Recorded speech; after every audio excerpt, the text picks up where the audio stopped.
नमस्कार दोस्तों कैसी चल रही है आपकी तैयारी। देखिए आरओ यार यूपी पीसीएस, पहले एक चीज मैं आपको एक क्लियर कर दूं कि पहले किसका पेपर होगा, कई लोग पूछ रहे हैं तो फिर से बता रहा हूं, पहले यूपी पीसीएस का पेपर होगा जुलाई में, 1 to 15 जुलाई के आसपास इसका पेपर हो जाएगा कंफर्म। ठीक, आरओ यारो का पेपर जुलाई के बाद वही अगस्त से सितंबर में होगा। ठीक है, तो अपनी तैयारी को आप देख सकते हो कितना टाइम है आपके पास, अप्रैल चल रहा है। प्लीज फिर से रिक्वेस्ट कर रहा हूं, आप देख रहे हो आज का न्यू आर्टिकल, आईआईटी वालों तक को जॉब्स नहीं मिल रही है, अब वो भी सब यूपीएससी इधर आएंगे। आपके पास अगर अपॉर्चुनिटी आप पहले से थोड़ा तैयारी कर चुके हो तो थोड़ा फोकस करके पढ़ लो, क्योंकि प्राइवेट सेक्टर में भी जॉब्स की बहुत कमी आने वाली है। एआई और ये जो नई नई टेक्नोलॉजीज आ रही हैं सब वो मार्केट में जॉब खा जाएंगी। जो पुराने लोग हैं है ना, जो हम लोग जैसे अर्ली 90s में जो पास हुए हैं उनके लिए जॉब अपॉर्चुनिटीज बहुत प्रॉब्लम हो जाएगी। या तो फिर वड़ा पाव बेचो, बाबूजी का मसाला कचौड़ी बेचो, है ना। अब ये सब तो यार हर कोई कर नहीं सकता, ठीक है, रील्स में मटक भी नहीं सकते हर कोई, तो कुछ तो करना है ना। तो तैयारी के लिए बहुत अच्छा टाइम है। वैकेंसी भी आरओ यारो की अच्छी खासी बढ़ गई है, 450 तक वैकेंसी है। पीसीएस में भी आपको सही बता रहा हूँ 8 से 900 के बीच में वैकेंसी आ गई है, तो इतनी वैकेंसी काफ़ी है अगर आप अच्छे से तैयारी करेंगे। ठीक है, स्मार्ट तैयारी, बहुत समय आपके पास 6 से 8 घंटा निकालिए, दुनियादारी छोड़ दीजिए भाई। जब पैसा ही नहीं होगा, जॉब नहीं होगा, क्या करेंगे लाइफ में, ना दोस्त इज्जत देगी ना फैमिली इज्जत देगी भाई। या तो आपके पास चलिए सॉलिड बैकअप हो, आपका बिजनेस हो कोई, या आपके पास कोई प्राइवेट में जॉब हो या कुछ और आप कर रहे हो, एक बैकअप तो हो। बैकअप भी नहीं है, क्या होगा, यही एक ऑप्शन है अपने पास। तो पीसीएस और आरओ यारो बहुत अच्छी जॉब है, अगर आप लिमिटेड तैयारी थोड़ा सा पढ़ के डेली प्रैक्टिस करेंगे आराम से कर सकते हैं। ये यूपीएससी की तरह नहीं कि भैया बहुत वास्ट सिलेबस है, कहाँ से क्या आएगा कुछ नहीं पता, कि एनालिटिकल बहुत है, नहीं। आप लिमिटेड चीज़ों को पढ़ के, जैसे polity, history, geography, science, current environment और यूपीजी के, इनको आपने अगर कर लिया अच्छे से, ठीक है, और बार बार प्रैक्टिस कर ली, टेस्ट लगा लिए, अच्छे खासे टेस्ट लगा लिए, आराम से आप कर सकते हो उसको। ठीक है, टेस्ट बहुत जरूरी है, सीसेट का भी और इसका। और देखिए जैसे आप देखते हो ना, क्लाइमेट चेंज, आज से क्या 100 साल पहले जलवायु ऐसी थी? नहीं थी। क्लाइमेट चेंज, ग्लोबल वार्मिंग सब हो रहा है ना, क्या सिलेबस और पैटर्न चेंज नहीं होता? आज भी आप वही 20 साल पहले के एमसीक्यू लगा रहे हो वैसा आएगा? नहीं, सिलेबस चेंज हो चुका है, पैटर्न चेंज हो चुका है, क्वेश्चन का लेवल चेंज हो चुका है। अब आप अगर पीसीएस का पेपर देखोगे तो वो स्टेटमेंट बेस्ड वो भी पूछने लगा है, वन लाइनर कम दिखेगा आपको, है ना। तो आप अभी भी उसी मार्केट में जो पीवाईक्यूज है उनके चक्कर में पड़ रहे हो, वो अपडेट हो चुकी चीजें, समझ रहे हो। और टॉपर्स भी देखिए हर कोई सही नहीं बताता, कोई नहीं चाहता कि यार आप हर कोई एसडीएम ही बन जाए। देखते हो आपके मोहल्ले में कितने एसडीएम है, कोई नहीं बताता आपको सही रहा है। ठीक है, पहली चीज एक अच्छे रिसोर्स को फॉलो करिए, ठीक है, ऑथेंटिक चीजों को फॉलो करिए, सिलेबस को कवर करिए। आयोग आपको ये नहीं देता है कि पीवाईक्यू कहीं मेंशन है सिलेबस में, नहीं, टॉपिक वाइज आपको देखो मेंशन करता है, भारत का इतिहास, भारत की ज्योग्राफी, वर्ल्ड की ज्योग्राफी, हर टॉपिक मेंशन है।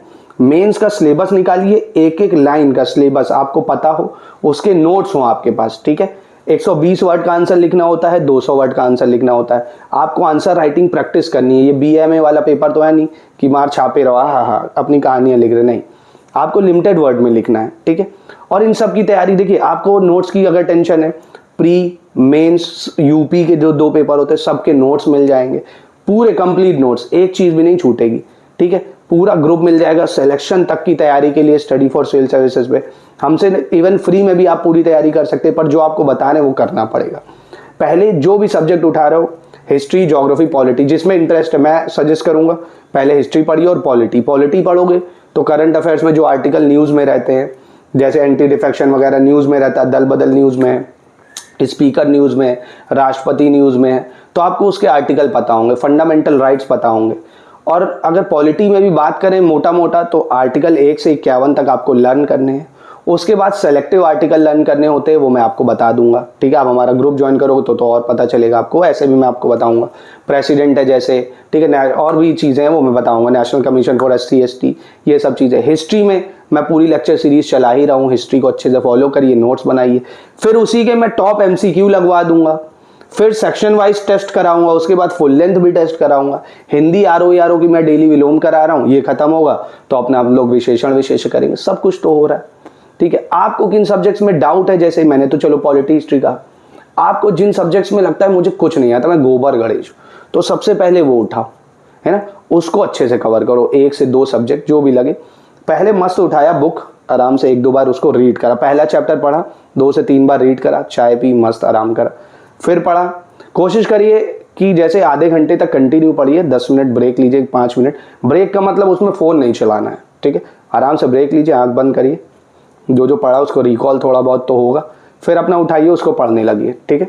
फ़ोन नहीं चलाना है, ऐसे पढ़ना है। 1 घंटे में 50 मिनट पढ़ना है, 10 मिनट का ब्रेक लेना है। पढ़ा स्लॉट 50 मिनट का, फिर 1 घंटे में 50 मिनट पढ़ा, 10 मिनट ब्रेक लिया, ऐसे करके 3 घंटे का स्लॉट बनाना है आपको। बन गया स्लॉट, आप देखोगे ना 20 दिन के अंदर आपका अच्छा खासा सिलेबस एक टॉपिक का, जैसे आपने हिस्ट्री उठाई, अच्छा खासा कवर हो जाएगा।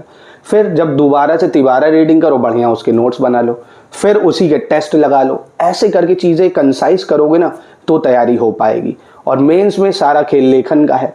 अब एक दिन में पेपर में दो पेपर लिखने पड़ते हैं 3-3 घंटे के, नानी मर जाती है, ये सब उंगलियां सूज जाती हैं लिखने में। तो जितना ज़्यादा लिखो, कोशिश करो एक दिन बैठो, बढ़िया अपनी गर्लफ्रेंड के बारे में लिख दिया, हाँ, दोस्तों के बारे में लिख दिया, कोशिश करो लिखते रहो, कुछ भी लिखो डेली। आप ईमानदारी से बताओ कितना लिखते हो। अभी मैं बोल दूं 3 घंटे कंटिन्यू बैठ के लिखो, लिख नहीं पाओगे और बनना है SDM। ये कड़वा सच है, लिखना पड़ेगा।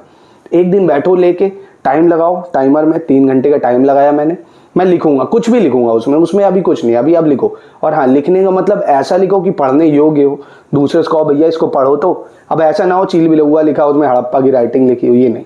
लिखो, किसी पे भी लिख दो यार, पंखे पे लिखो, जूते पे लिख दो, माहौल पे लिख दो, जैसे भाजपा पे लिख दो, कांग्रेस पे लिख दो, जो आपको पसंद हो उस पे लिख दो।